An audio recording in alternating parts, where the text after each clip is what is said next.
A really nice day today on Land Cruisers. I'm in an aluminum tub. We're going to show a quick startup. This one has a little bit different of a startup process, but it's about the same as the others, except for you just have to hold the pedal a little bit longer. Push the pedal in, hold it, push it in one more time, and hold it.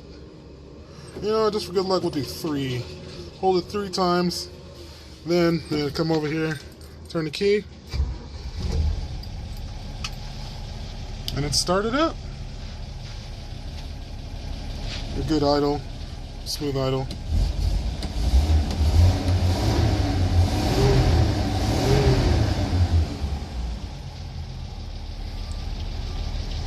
Go do a quick walk around. Listen to it.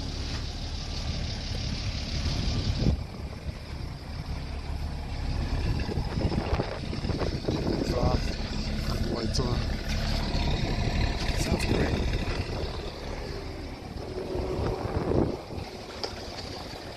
Alright, while we have the truck started, let's go a quick overview of what all the different knobs and switches do. This first knob right here, this is your choke. On cold conditions, you pull the choke out and it'll help the truck start a little bit easier. Your next switch, this belongs to your AC.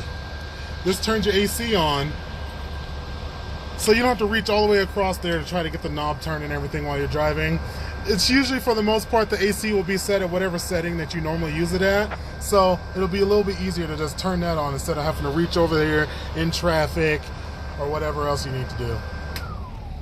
The next one is for your radio. Right now your radio's off. When I flip this switch, your radio's gonna come on. Turn that back off. Worth noting, when both of those switches are on, they still turn off with the key, so nothing could be left on. The next one, kind of self-explanatory, is your hazards, but it's always worth explaining. The next one is your fan pull. This will turn on this heater unit right here. You have an AC unit, but you also have a heater. So when you pull the first pull, that's your low setting. The next one is the high setting.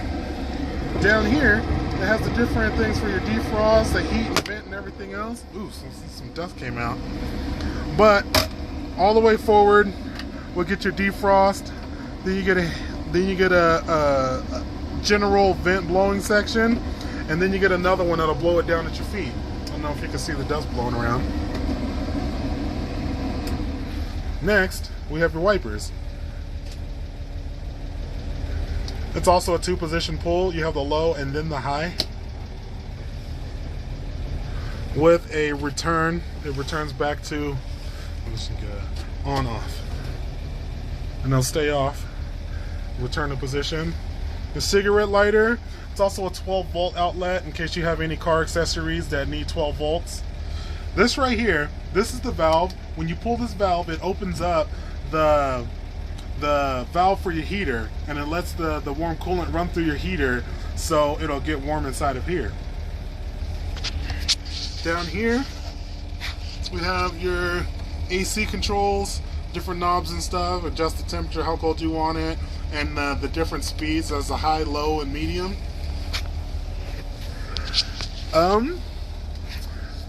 Your truck has an e-brake.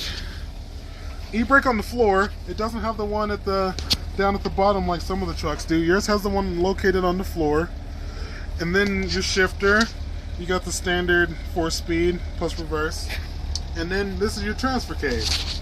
Right now we're currently in neutral, and your truck is currently in high 2, H2. Here's a diagram over here that's currently located on your glove box door. It shows you the different shift positions. So there's high 2, then there's high 4, then there's neutral, then there's low 4. Low 4 will give you more power at a cost of speed, but all 4 wheels will be engaged, and it'll have significantly more power for pulling, getting out of a stuck mess, anything else like that. Put this back up. Put that back in high 2.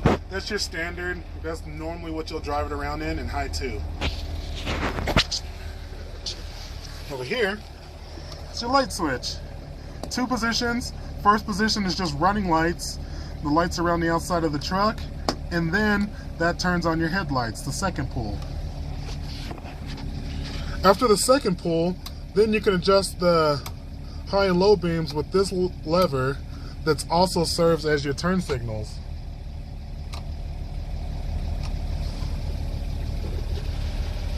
That pretty much concludes everything, going over everything on how to operate your truck.